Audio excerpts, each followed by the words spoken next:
Hero Alam এখন zero হয়ে গেছে। পার্লামেন্টকে ছোট করার জন্য হিরো আলমকে প্রার্থী করেছে বিএনপি। হিরো আলমের জন্য এত এত দরদ উঠলে উঠলো ফখরুল ভেবেছিল হিরো আলম জিতে যাবে।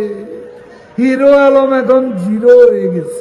ওবায়দুল কাদের স্যার বলেছেন হিরো আলম এখন জিরো হয়ে গেছে।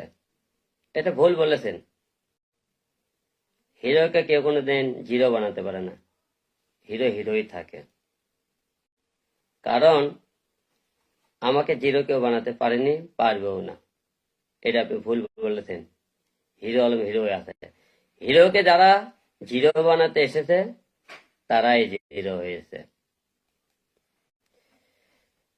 হিরো আলম এখন বিএনপির কাজে ভর দিয়ে চলতেছে। ওবায়দুল কাদের স্যার এ কথাও বলেছেন। হিরো আলম কারো কান্দের উপর ভর করে চলে না। আজকে এত দূর এসেছে, কেউ সহযোগিতা করেনি। ওবায়দুল কাদের স্যার আজকে হিরো আলমকে নিয়ে কিছু মন্তব্য করেছে। হিরো আলমকে নাকি বিএনপি দাঁড়িয়ে দিয়েছে। আপনারা শুনেছেন বক্তব্যের ভিতরে। আমার কথা, আমাকে বিএনপি কেন দাঁড়িয়ে দিবে?